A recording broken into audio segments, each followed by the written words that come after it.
Un alieno? E che alieno? Viene da un altro pianeta, si stabilisce a casa di una famiglia e si fa tutta la famiglia. Ah, e c'è anche una trallallera in un piede. Trallallera. Cheat Giada Baccianella. Ciao Giada. Ciao. La trallallera. Lo avete già sentito? Sì. L'ha fatto Pasolini con Teorema, l'ha fatto Takashi Miike con Visitor Q, l'hanno fatto in tanti in realtà, ma qui siamo con LaBruce, siamo nel porno, possiamo dirlo, nel porno, e il film The Visitor è una bomba assoluta. Se Pasolini imbastiva un discorso sul corpo politico, qua viene ampliato addirittura e aggiornato, se vogliamo, anche se manca un po' il marxismo, manca un po' il cristianesimo e c'è solo in maniera provocatoria, possiamo dire, ma il resto c'è tutto. Il corpo è il mezzo più grande che avete per esprimere le vostre idee. E quindi usatelo!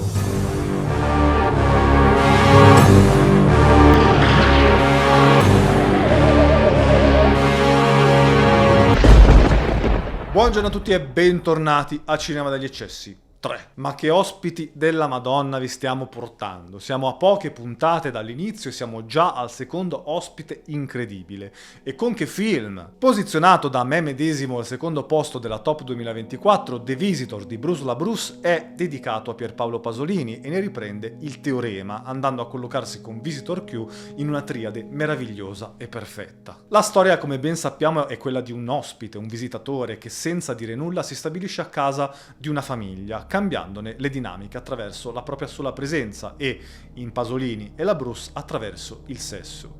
Qui il visitatore è visitatore in tutti i sensi, viene da un altro pianeta, è un alieno. Non solo Pasolini, ma anche John Waters, Gaspar Noè, LaBruce cita molti altri maestri. Appena arrivato, il nostro amico alieno proporrà alla famiglia un lauto pranzo a base di tutte le sue deiezioni: urina nella zuppa, sangue nel vino e quella grossa come portata principale, e tutti se ne cibano e ne godono. Diarrea?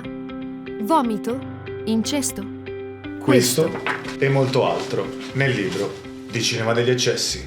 Attenzione, potrebbe causare gravidanze indesiderate. Tenere fuori dalla portata dei bambini. Link in descrizione. Tra l'altro in una scena lunghissima che non finisce mai. Grazie Bruce per questi momenti. Questa sottile metafora non solo farà la gioia di liberali e progressisti, ma anche dei conservatori e reazionari. Ma perché? Perché chiaramente critica una certa borghesia di sinistra che letteralmente ingurgita ogni cosa che fanno gli immigrati, difendendoli a spada tratta e cibandosene come fosse oro. La notizia è che questo comportamento è quanto di più controproducente ci sia per l'inclusione e l'integrazione. Pasolini parlava di teoria del corpo e marxismo. Ma io sto ancora con questa merda in mano. Voi non lo sapete, ma in questo momento Simo è già truccato da Terrifier, da Arte il Clown, perché dobbiamo girare il video. Pasolini parlava di teoria del corpo e marxismo, del capitalismo esercitato proprio attraverso il nostro corpo, parlava anche di religione. Teorema fu mistico, forse il film più mistico di Pierpaolo, e la doppia interpretazione dell'ospite come Dio e Diavolo mandò in totale confusione la Chiesa dell'epoca, dividendo proprio la destra cristiana che odiò il film e la sinistra cristiana che invece lo elogiò. Open borders, open legs, ci dice LaBruce durante il film. Che il corpo sia strumento di inclusione, di integrazione, provocazione, che torni a essere agente attivo anticapitalista e non un mero mezzo per perpetrare la depersonalizzazione dell'individuo in favore dell'oggetto. Un oggetto che è indubbiamente cambiato con i social network. Il consumo ora è perpetrato attraverso questi mezzi. Non si vende più per comprare, ci si vende, così come non si accumula più denaro per spenderlo, ma per dire di averlo. Il passaggio generazionale del consumo è chiaro se vediamo la scena della madre e quella della figlia, la prima immersa nei sacchetti da shopping, la seconda attaccata al telefono. Sottilissimo. In mezzo ai rapporti sessuali espliciti, perché di questo stiamo parlando, la pornografia è esplicita, come ci ha insegnato LaBruce in praticamente tutti i suoi film, appaiono dei messaggi molto chiari, una specie di guida sociopolitica al sesso, all'uso del corpo.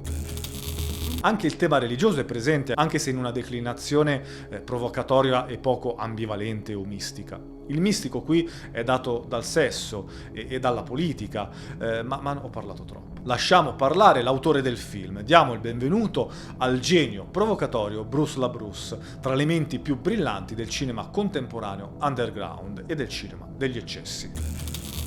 thank you so much, Bruce, for being here at Cinema degli Eccessi. You perfectly embody the spirit of the channel. Oh, nice. Let's start with something easy. How can we prepare to see a film like The Visitor? Is that easy? Um, hmm. How to prepare? Well, I mean, The Visitor is a reimagining of Pasolini's 1968 film, Teorema. So one way to prepare to watch The Visitor would be to watch Teorema, because I do reference it very specifically. I also read the book that Pasolini wrote concurrently while he was making the film, which differs in, fairly significantly in some places from the movie. So I kind of drew both from the book and the movie. Yes, but I mean, having said that, I don't think you really need to have seen the movie Teorema to appreciate or watch The Visitor. It kind of stands alone. The thing about the narrative of Teorema is that it's become one of the sort of most widely referenced modern narratives in cinema.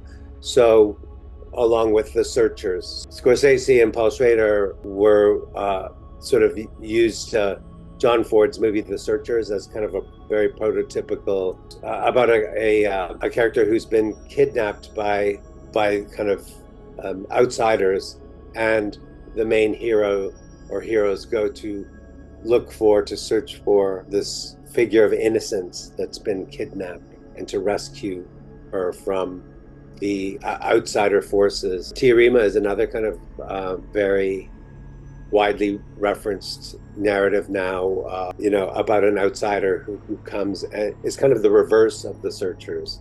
It's about an outsider who comes to a family, usually a bourgeois family, and fucks each member of the family, and in some way transforms them or liberates them. So, of course, I've made my version referencing contemporary queer politics and aesthetics. So it's a kind of contemporary interpretation of the classic Pasolini narrative that is now ubiquitous. And why was it necessary for you to exhume Pasolini in 2024? Pasolini was one of the biggest influences on me for becoming a filmmaker. So when I was a film student in the 80s, Pasolini and Fassbinder were the two European directors who really, openly queer directors who really influenced me. They were both political, they were both interested in characters who were nonconformists or alienated characters, didn't fit into society. They were both very sexual kind of directors who represented queer sex or kind of subversive representations of sex and sexuality. And my theory about Pasolini is, as his career progressed and he made his last three films before he was assassinated, it was kind of he did a sort of trilogy about the psychopathology of the bourgeoisie, the kind of psychosexual pathology of the bourgeoisie. So there was Teorema and Porcile and Salo, and he seemed to be moving in a kind of more pornographic direction in terms of sexual representation. So not that he was making porn, but he was edging towards a kind of pornographic expression. So I thought it would be interesting to actually take one of these texts, and actually I reference all three of those movies, of his movies, in The Visitor. I take certain dialogues and kind of ideas from Porcile and Salo as well. So, but I thought it would be interesting to kind of push it over that edge and make it like very explicitly pornographic, to see, as a kind of an experiment, to see how that fits in with Pasolini's idea of sexual liberation. I don't know. I just think that he's more relevant today than he ever was. he was working on his the last work that he left unfinished, Petrolio, I think it's called. Actually has a main character who's kind of non-binary transsexual, or who can switch from one gender to the other. I think he was ahead of his time, and because he was assassinated when he was a relatively young man in his 50s, he would have gone in very interesting and extreme directions in terms of the pornographic, in terms of the representation of sexuality, transsexuality, non-binary sexuality. It seems that the visitor wants to criticize this category of rich people who defend the figure of the immigrant to such a point that they become the main supporters of discrimination. The perfect example is the dinner based on shit. What it is just my impression, or it's true? Oh capo, hai un euro? Un euro per il treno? No, non te lo do l'euro, perché io so cosa fai. Tu non vai a prendere il treno, tu ti abboni a ShivaProduzioni. Ecco cosa fai con l'euro. E comunque lo sanno tutti che bastano 99 centesimi per abbonarsi. Ma guarda questo. Che poi qua comunque, se quest'anno non raggiungiamo il numero 2025, qua cinema di Eccessi chiude tutto. Sto stronzo. Ma guarda un po' te. Ma sta gente, che cazzo ne sa? Yeah, I mean, my films are both quite often a critique of both kind of liberal attitudes as much as extreme conservative ideas and attitudes. So, conservatism is a very making work that is against conservative ideology is kind of relatively easy. It's an easy target, but I also like to go after liberal piety and liberal kind of ideas of liberal intention, good intentions, the good intentions of liberals that end up quite often being just as bad as people who are reactionary or conservative. So in fact, that's always been an aspect of my work that I've critiqued liberals whose attitude towards homosexuality, for example, is kind of patronizing. They say, we have no problem with homosexuality as long as, and then they put a lot of conditions on it, as long as you are normal in your homosexuality, as long as you're not too strident, or you're not too aggressive with your homosexuality, then as liberals we accept homosexuality. So I've never, I've always been contemptuous of that kind of attitude. My films are very in your face about homosexuality. They present it not as something idealized or kind of whitewashed or prettified, but as something very sometimes problematic, sometimes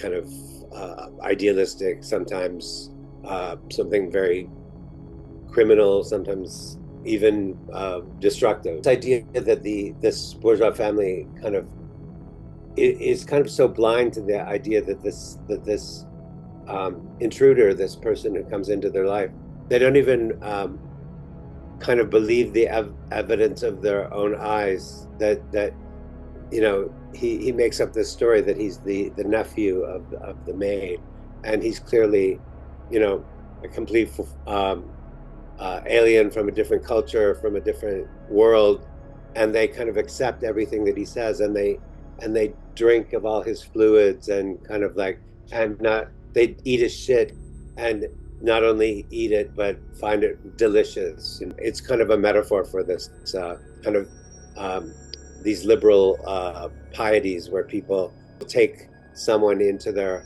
home, an immigrant, and have them as a servant, but they're actually just as exploitative as the conservative elements that hate. The visitor also seems to want to fight politically correct. What do you think? Why are strong contents necessary to communicate certain messages?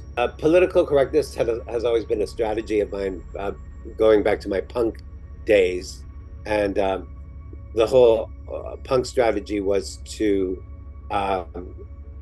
be very ambiguous about one's political position, and not to kind of necessarily articulate a particular political or ideological stance, but to present kind of signifiers of disruption and anarchy, and to question the dominant order by through ambivalence and a kind of strategy of disruption. So, for example, like the idea of shock being shocking, or shock value, I think is something very intrinsic to the punk attitude and to my work in general, because I think the very act of shocking someone kind of shakes them out of their complacency, they're kind of like their comfort zone, and to make them think about things in a completely, well, to actually shock their senses, to jolt them out of their complacent ideas about themselves and about the world. So but then, more recently, it's the conservative right has co-opted political incorrectness, and Trump co-opted all these strategies. So someone like Trump is the king of political correctness. He's constantly saying things to shock people, saying things that are completely over the top and unacceptable for most people, and people love it because they're tired of people of, again, like liberal or kind of leftist politicians or academics who are politically correct, who aren't saying what they actually think or feel, who are just kind of very doctrinaire in their politics and very kind of unimaginative in terms of their strategies. That's why the right wing is so good at memes, because they know how to jolt, again, people and shock them with political incorrectness. So I've always done that as a strategy, and I think what's interesting about The Visitor is that it is so blatantly pornographic and unapologetically pornographic, and yet it seems to be, in terms of how it's being distributed and the kind of the level of distribution it's receiving, is surprising, because generally a film that is that pornographic will not be widely seen or recognized. So I think it's an indication that people are hungry for something that is outside of the constraints of the normal distribution channels, and the idea of what is acceptable as entertainment or as art. And how has the LGBTQ movement fight changed in the years since you start making movies? Well, the strange thing is, in a way, my movies have moved kind of into a different, I have a different audience than when I started out. So when I started out, my films would usually show a lot on the Gay and Lesbian Film Festival, and which was more of a kind of mainstream gay kind of phenomenon. The gay movement in the 80s was a very middle-class white gay movement, and a lot of the festivals were geared towards that, but they would show any films that had homosexual content. Now, a lot of the mainstream gay festivals don't program or refuse to program my films because they don't conform to this idea of homonormativity. I'm considered a bad gay in some ways because I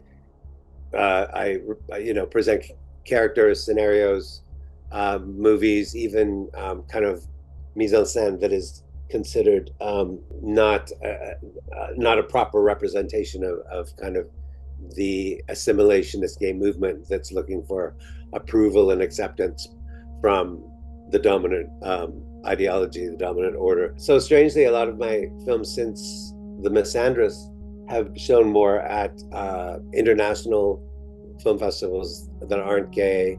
You know, they've gotten distribution in unlikely places. The Visitor would play at film festivals in you know, South Korea, or at the Athens International Film Festival before it would show at some kind of mainstream gay film festival in the United States, for example.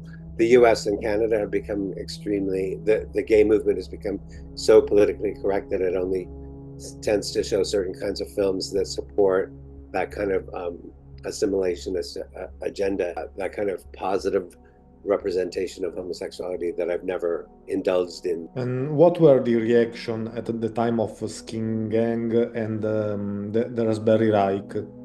Dead Treats? Something about that? You know, surprisingly, Skin Flick, which was my follow-up to Hustler White, Hustler White became a kind of international cult movie, and I followed it up with Skin Flick, which was made for a porn company, Katzo Film. It was my producer for my first 3 films. Jürgen Brunning started the first ever porn company in Berlin called Katzo Film, and then I made Skin Flick and Raspberry Reich for his porn company. So they were made with porn actors. They were kind of partly designed as porn films. I made 2 versions. I made a hardcore porn version and a kind of more soft version for more international theatrical distribution. Skin Flick, though, was surprisingly distributable. I mean, it played at the Institute of Contemporary Art in London for 3 weeks. There was protesters outside, so it was controversial, but it was also released theatrically in the United States. And so for being a movie that's essentially a neo-Nazi porn film, it got a surprising amount of distribution.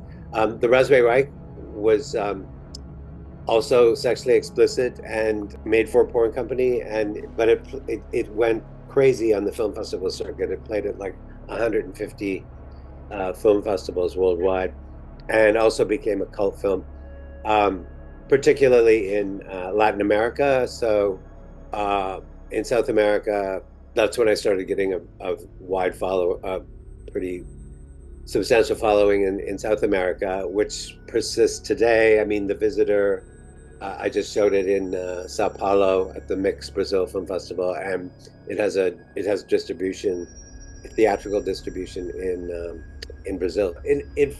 In fact, The Visitor is kind of returning to that kind of model of filmmaking that I did back then, which was much more directly pornographic. Of course, it's political, what I consider political porn. It has a lot of political content. I call it agitprop porn. It's like in the style of agitprop film. It's kind of propagandistic.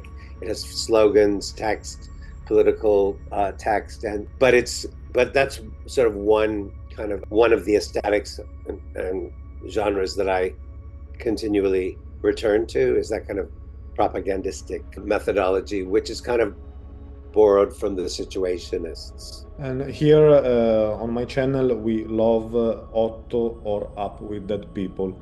Tell us something about this movie. After Raspberry Reich, I wanted to try something completely different, and I'm always looking for ways of finding new audiences for my work, and so I figured I'd make zombie movies because they are, one of the most popular genres, and I'm a big horror movie fan, a B movie fan.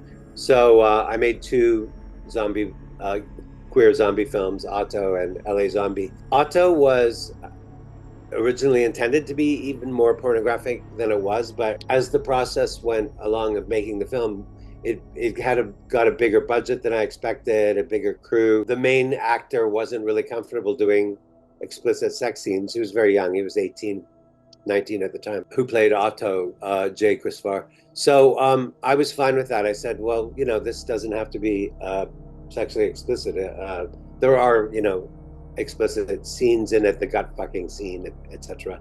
But for the most part, it's not a porn film. It's like an indie, a queer indie film. It was very challenging. It was working on a bigger scale than I had before. The idea, for me, the idea was turning the zombie genre upside down, because the zombie genre is a metaphor usually for conformists, and for consumerism. And instead, I wanted to make a zombie who was an outsider, who had his own agency.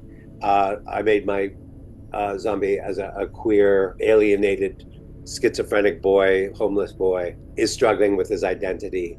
And it was one of the early examples of a zombie movie that made the zombie protagonist a sympathetic character who's an alienated outsider. I still wanted, after I made Otto, I still wanted to make like a really hardcore kind of gore, like a gore porn with a zombie. And so I also made, as a companion piece to it, I made LA Zombie, which fulfills the porn promise.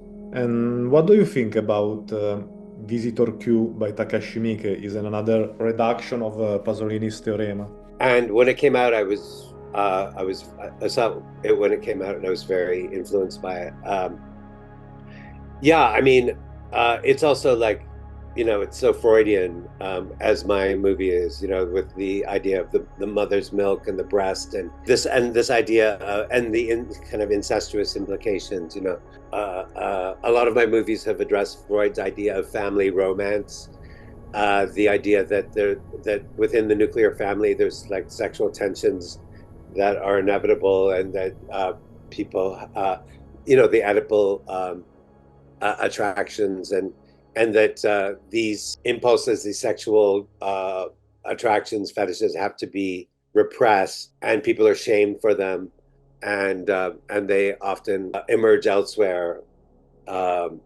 If they're repressed, they come back in a monstrous form somehow. A film like my movie Saint Narcisse from 2020, and also The Visitor are very much about the sexual tensions within the nuclear family, and the idea of incest, breaking the incest taboo as a kind of representation of the sexual repression of the nuclear family and how oppressive it is. 3 films that shocked you. Let's see. A friend of mine, Rob Shabazz, made a film called The Sadness. Mm-hmm. Have you seen it?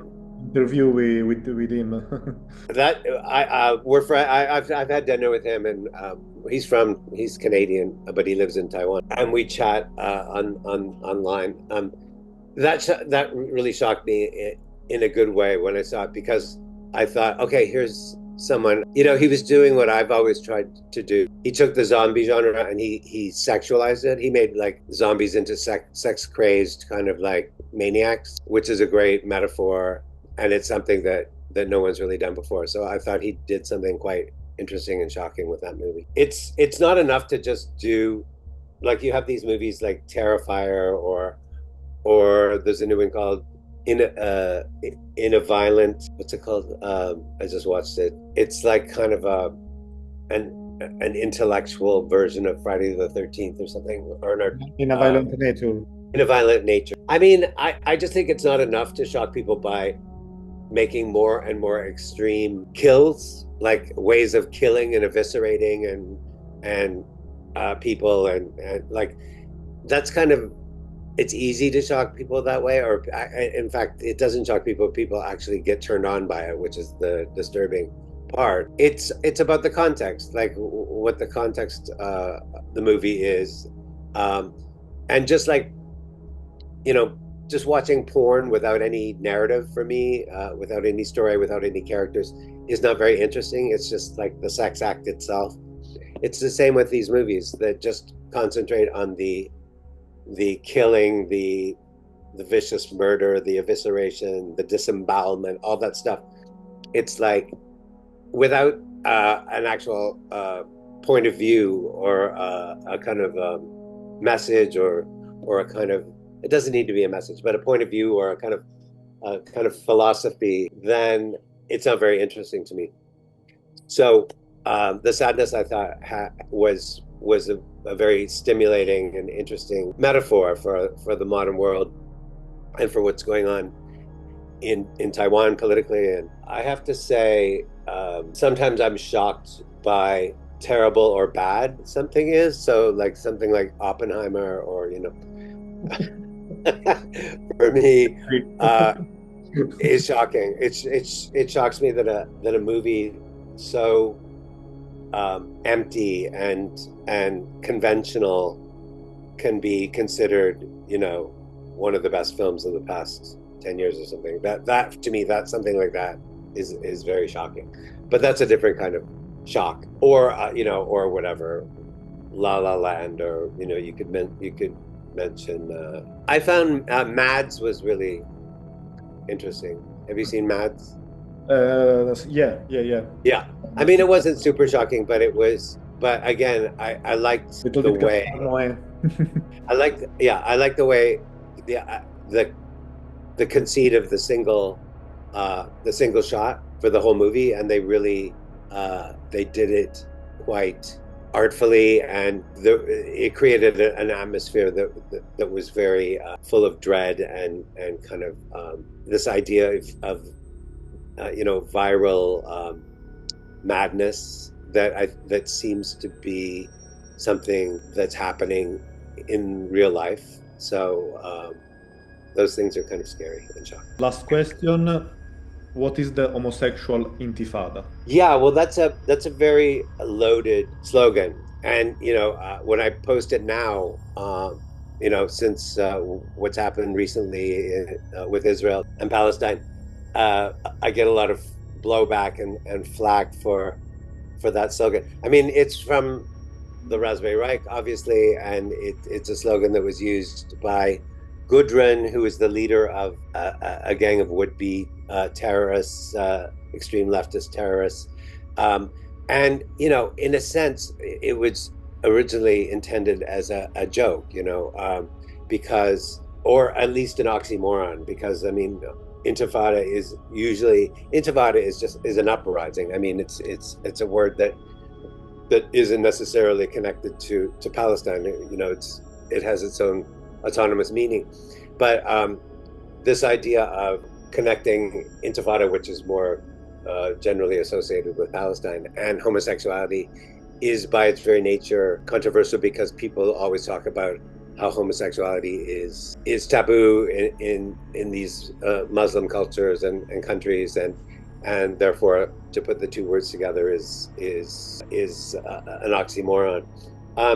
There is no contradiction between homosexuals supporting Palestine and what's going on in Palestine, so it's not oxymoronic for me in any way. I mean, I look back at Genet and Prisoner of Love and his whole support of the Palestinians. I mean, it's kind of a historical alliance between kind of homosexual revolution, the plight of the Palestinians, and the exploitation and genocide against Palestinians. So for me, there's no contradiction in homosexuals supporting, the Palestinian cause and condemning Israel for genocide.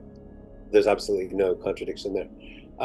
But it is meant to be a kind of a provocation. And for example, another part of Raspberry Reich that people forget about is that at the end, the main terrorist sheikh goes to the Middle East to support Middle Eastern terrorists, and another slogan that comes up on the screen is fear of an Islamic planet, right?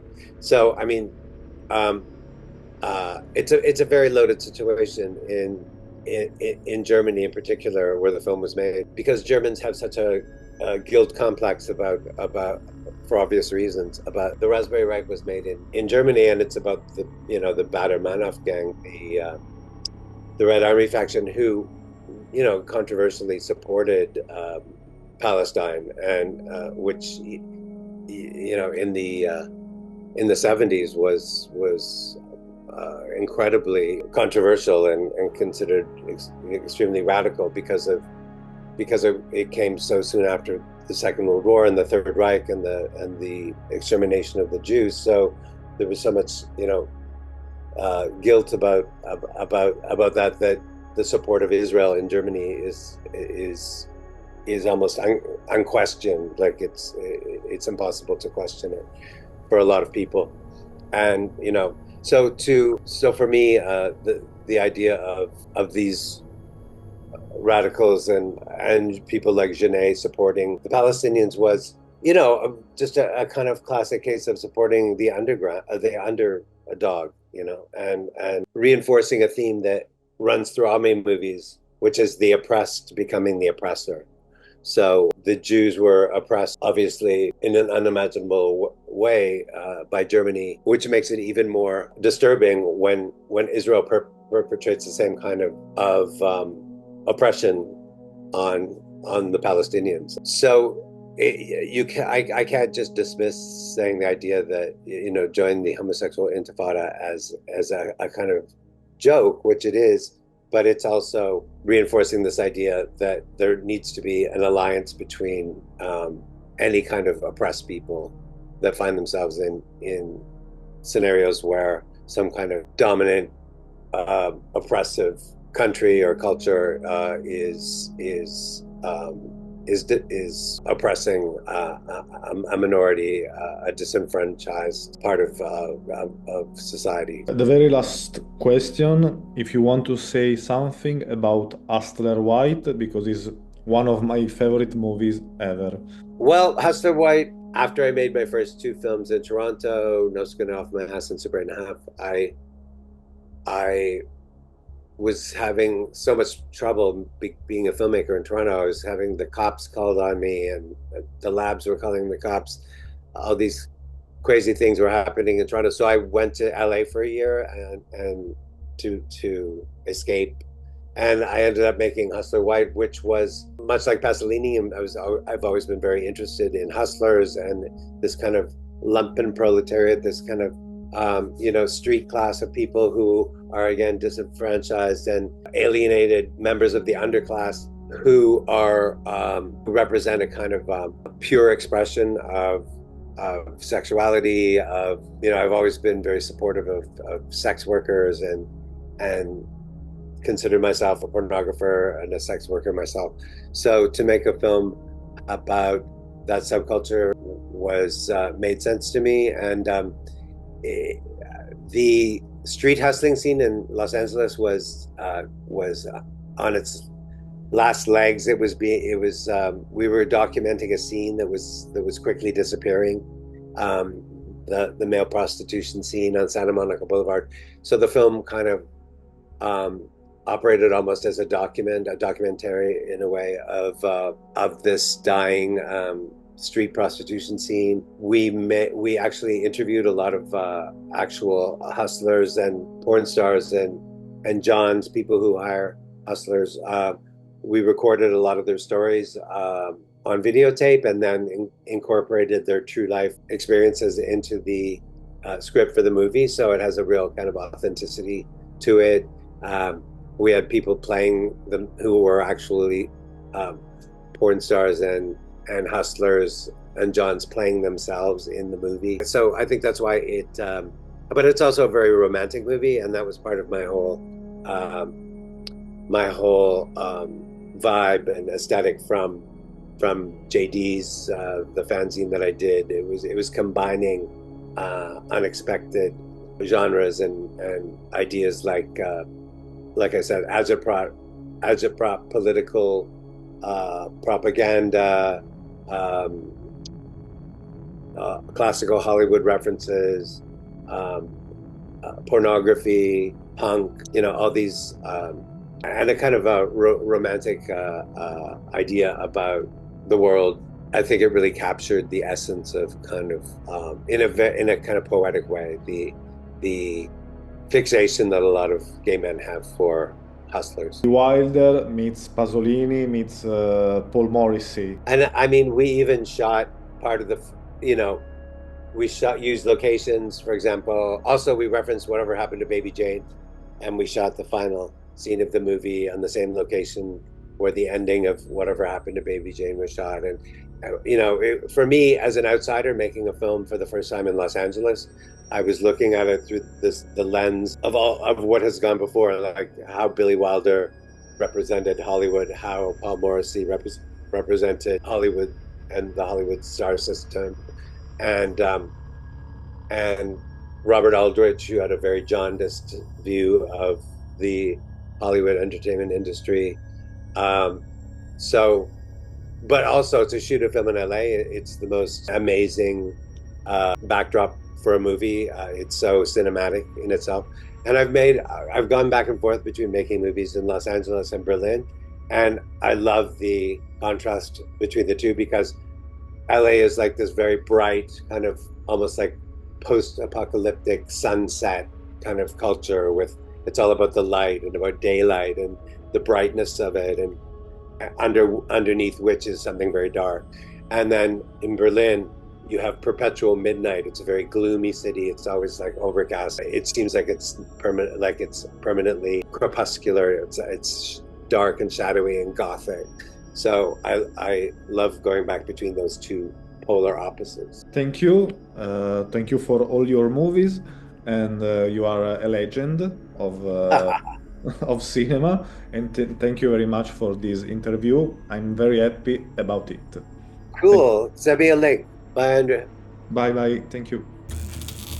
Mi scuso tantissimo se a sto giro le domande degli abbonati le facciamo in questa forma, ma io LaBruce l'ho intervistato a dicembre, quando ancora non avevo deciso nulla di questa stagione, perdonate anche la voce con raffreddore. Quindi Andrea Buosis 9024 ci chiede: vorrei conoscere il punto di vista di LaBruce sul tema della rappresentazione della comunità LGBTQ nei media. Quali obiettivi ritiene che i registi dovrebbero porsi e qual è lo stato di salute dei media contemporanei da questo punto di vista? Inoltre mi interessa sapere in che modo ritiene che i film di genere, i film estremi, quando prodotti o riletti retrospettivamente in chiave queer, penso ad esempio alle analisi in tal senso di film come Gozu e The Killer, ma anche di film mainstream come Fight Club e The Matrix, tra i tanti, contribuiscono alla rappresentazione delle identità sessuali di genere non conformi nel cinema. Beh, i film di genere tendono a essere più popolari e in sintonia con lo spirito del tempo, quindi a volte captano certe vibrazioni attuali o politiche che circolano e risultano rilevanti, soprattutto per i giovani. I B-movie, i film horror e quelli di exploitation vengono presi meno sul serio e il pubblico forse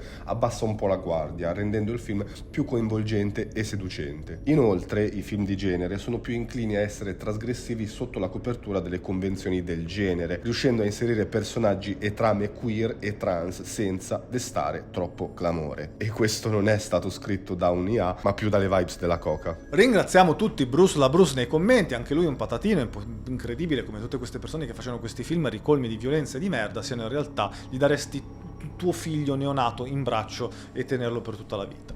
E veniamo quindi alla scheda del film. Budella 0 su 5, di violenza non ne abbiamo. Violenza psicologica 3 su 5, decisamente un film disturbante.